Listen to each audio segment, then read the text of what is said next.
we're gonna put the other light up. Ilalatag muna natin yung ano. Ito importante yung mga hindi pa tina-turn over na ginagawa at gusto nilang makita yung unit nila. Magkain na tayo. Magsusuot na tayo dito sa loob. Kaya nakakalabasan nito.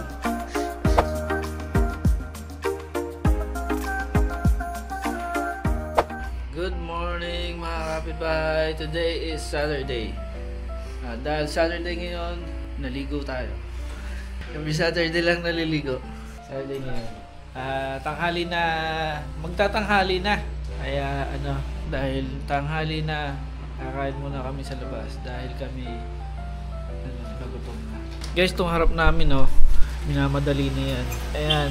Ayan, parang sa next Saturday na yata yan Parang next Saturday na yata yan. Kaya kahit gabi kahit na hanggang anong oras yan? Alas 9:10 gagawa pa sila nagpipintura. Pero hindi naman maingay kasi yung panggabi nila, yung mga pintura, yung mga finishing, yun ang ginagawa nila. Diba? So, pag sa inyo ganyan minamadali, yan, overtime sila. Oti-oti. Tayo, lalabas muna tayo dahil kakain tayo. Nandito rin. Ay! Mamaya pala merong bazaar dyan sa sa ating labas. Parang masyadong malapit. Mamaya merong bazaar dun sa gate dyan sa may labas na first sa may gate 1. So, pupunta tayo dun. Makiki-bazaar tayo. As in, wala tayong pwesto kundi makikitingin tayo dun. Doon tayo. Sige, dito tayo dumaan sa kabila para makita niyo yung tawag dyan, progress. Ikutan kaya natin na pati dito sa kabila. Yan, ikutan natin. Umikot tayo dito dito sa may block 30. Kalimutan ko na. Basta dito 37, 38, 39. Daanan natin. Yan. Yan ay mga unit nyo Sana tamaan ng ating camera. Okay, ikot lang tayo.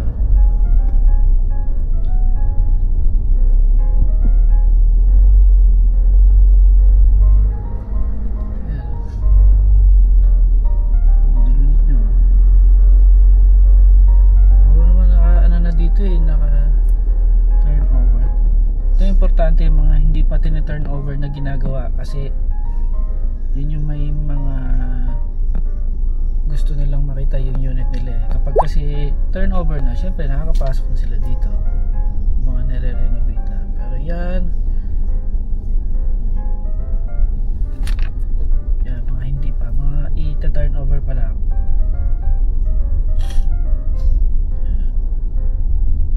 Nagtatanong sa isang bes 37. Ito yata yung pinaka corner. Yan yung kanya corner na patusok. Yan halos gawa na pala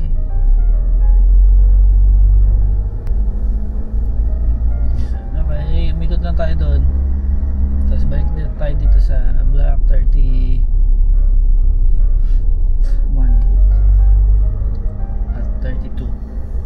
Pagpasensyahan nyo na yan. Pagod kasi yan for the whole week. Pagod ako mga kapitbahay. Pasensya na kayo lutang ako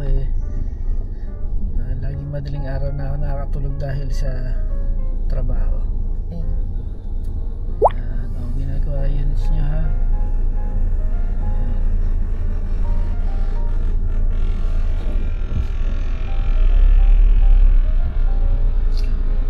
Diba yung kalaser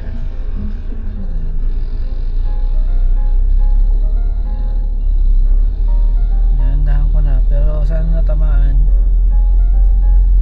yung inyong harap lang ng inyong mga units.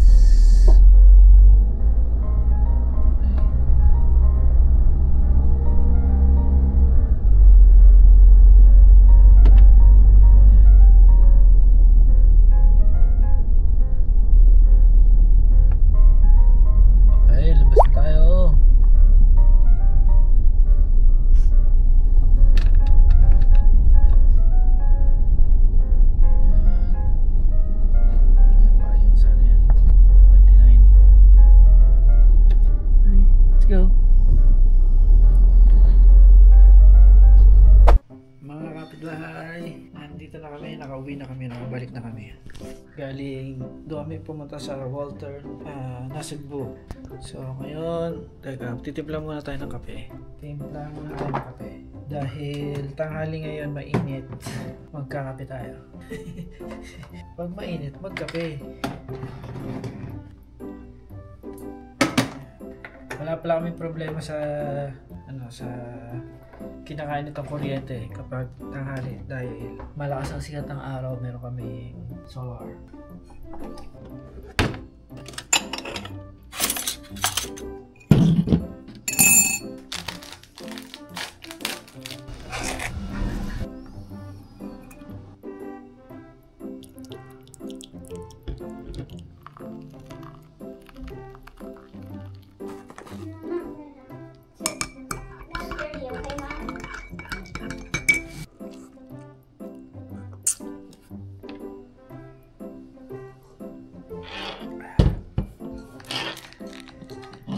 ML muna tayo habang nagkakape.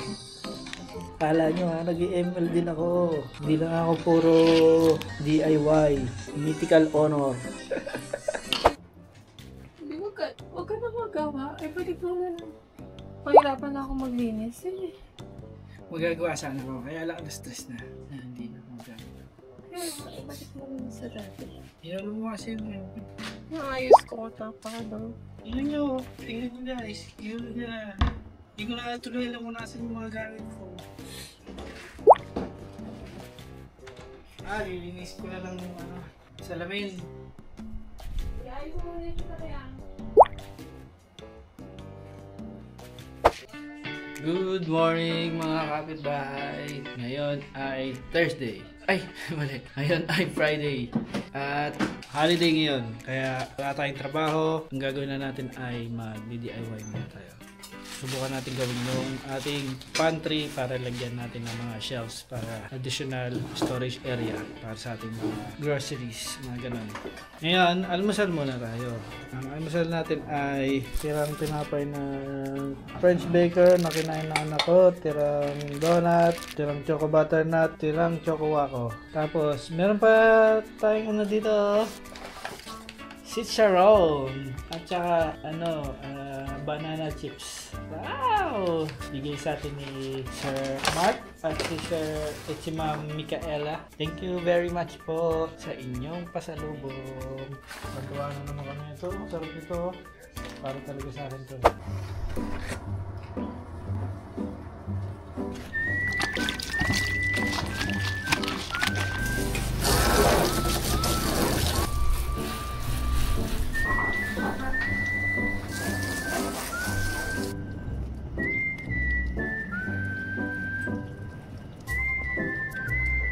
Bye. Ito palang ginagamit ko kapag mahirap tanggalin yung mga dumi na nakakapit sa sasakyan. Tulad dito, tingnan mo. Kita ba? Ayan. Diba kahit ganyanin mo, kuskusin mo, mahirap siya matanggal. Ha? May mga patsi-patsi. Kapag ganyan, ito lang ginagamit ko, clay bar. Ito lang basahin yan. Tapos mawala na siya, kakapit siya dito sa clay, tapos tutupin mo lang tong clay, tapos gaganon mo ulit dun sa mga dumi na hindi natatanggal. Tulad nito, ayan hindi natatanggal, diba? Ganyan mo lang, matatanggal na siya, kakapit na siya dito. Yes my love. How long was the Shopee delivery? It's gonna arrive today, maybe lunchtime. Ganyan lang. So matatanggal na siya. Okay? So kailangan nyo rin ito pag sasakyan. Lalo na kapag puti yung sasakyan nyo, diba yung kitang-kita yung dumi, no? Gamitin nyo ng ganito.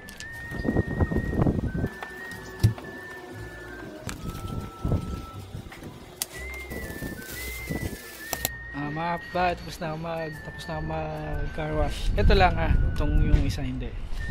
Yan. Yan kaya importante ang ating trench. drainage para yung tubig na pinagkakawash natin hindi pumunta doon. So, yan. Di ba na-vlog na natin yun nung nakaraan pero yung pinakita ko lang. Okay?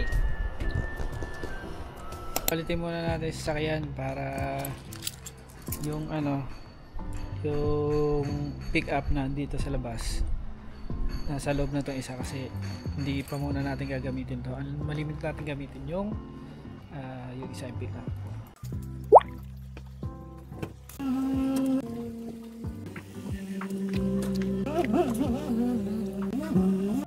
Mga kapitbahay, dahil ang haba na pala ng ating buhok, tayo ay magpapagupit. Papagupit na sa ating hairstylist. Hairstylist natin, tsara! Stylist na si Mami. Gusto ko po yung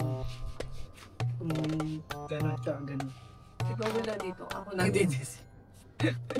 Muna tayo dahil ang haba na ng ating buhok. Hindi ako nagpapagupit sa labas, sa loob.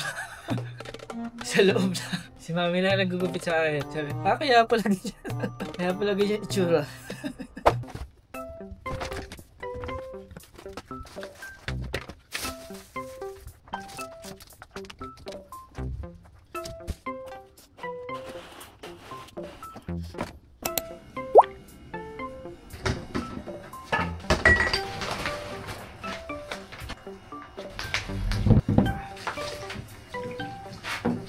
So nalabasan natin ating mga tools. Gagamitin natin itong circular saw para puputulin to. Tapos ayun na yung mga tools natin nasa cabinet to, nakalagay ninyo. Mas madali na ngayon. Dati kasi nandun sa storage medyo mahirap. Ngayon nandiyan na siya lahat. So puputulin natin to sa sukat na kailangan natin.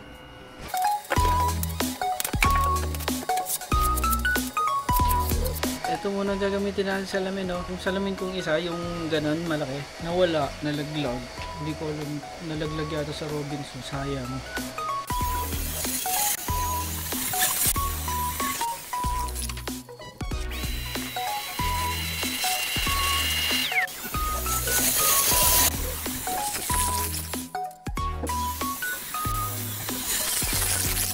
Yan, dito pa siya tayo mag-cutting.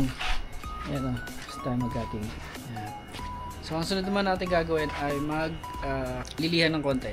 Yung palang kagandahan ng natin, ng solar natin, kahit na paulit-ulit, hindi ka manghinayang sa paggamit ng mga tools kasi wala kang gagastusin dahil yung power na ginagamit mo ay galing sa solar power.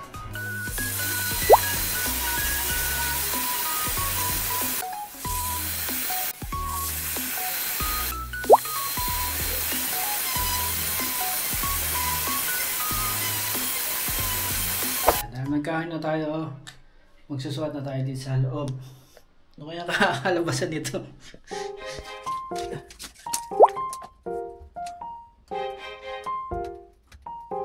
Lalagyan muna natin itong ito, parang pinaka-clips, ba tawag yung clips? Para sa lalagyanan ng pinaka-shock.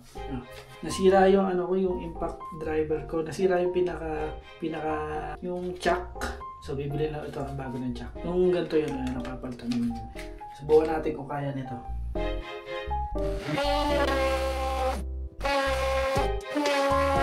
Mahina.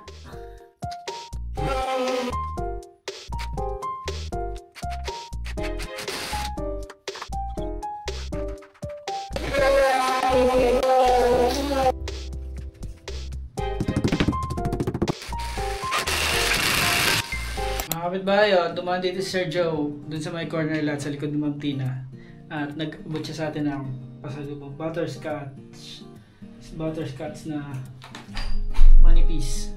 Yan Thank you Sir Joe! Nabot na tayo ng nagagawa nito. Salamat po, meron na naman tayo! Saya-saya. Salamat po!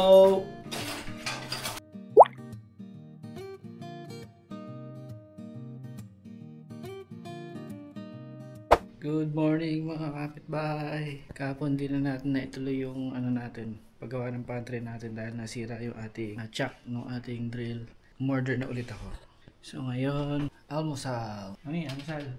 Kaya na natin binigay ni Sir Joe. Sir Joe, thank you po . Biskotsyong manipis. Scotch ba? Butterscotch. Ay, butterscotch. Sounds alike. Sounds alike naman eh. Mga bata tulog pa kasi dahil walang pasok, natulog sila late na. So nahiya natin sila magpuyat kapag ganito. Bango. Namit good. Stop. Kung gusto ko yung parang Iloilo? sa bayan pa na yung sinilangan. Hindi, Iloilo to yan. Bakit? Ano naman? Visayas. Kika namin, ang gusto niyo Belcote. butterscotch. Ganda. Ano mo nalaman na Ilonggo ako? Dahil ba sa pananamit ko?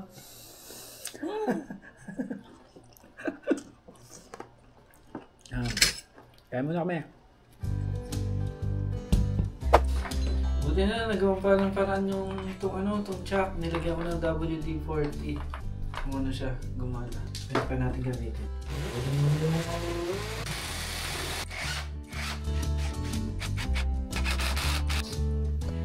Yan, lagyan natin yung ganyan bila patungan. Lagyan natin yung plywood. Dahil nalagyan ko ng tornilyo. Yan. Pangit pala pag maraming tornilyo dito. Ang gagawin natin, ididikit natin siya dito sa ilalim. Sa ilalim natin siya ikakabit. Pero gagamitin natin itong mga, ang patawag dito, bracket. Para malinis tingnan.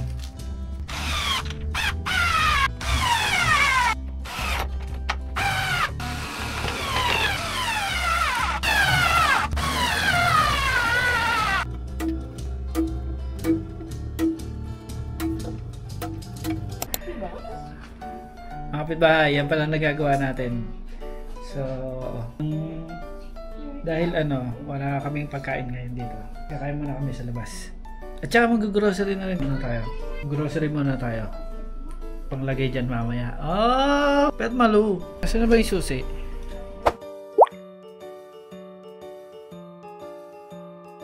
Ay, mga kapitbahay, back to trabaho na tayo. Nalagyan ko pa na isang shelf. Diba ito na, parang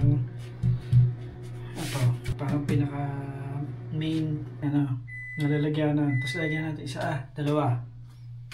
Ayan. Lagyan natin 16 inches dito.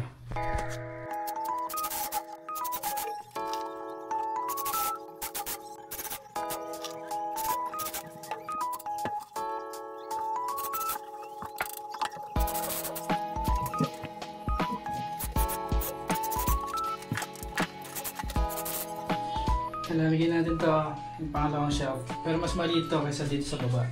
1 foot lang to sa baba, 16 inches. Sumabak to ka, please! Ayan, tapos lalagyan natin ulit ng mga bracket sa ilalim para hindi na tayo magtutusok doon. So, mahirap kasi, magturnilyo sa ganito. Guys, yan ang muna nagawa natin. What do you think? Pretty good. Really? Score 1 to 10. 10. Next, anak talaga kita.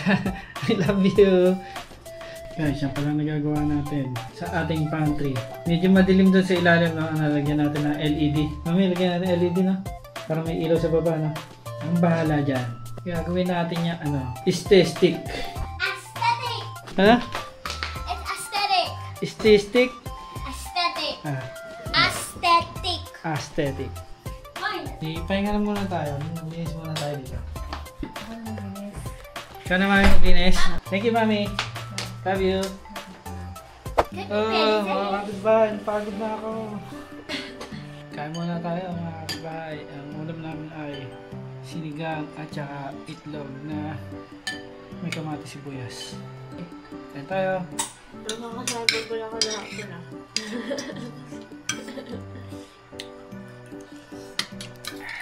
Daddy, can you help me once more?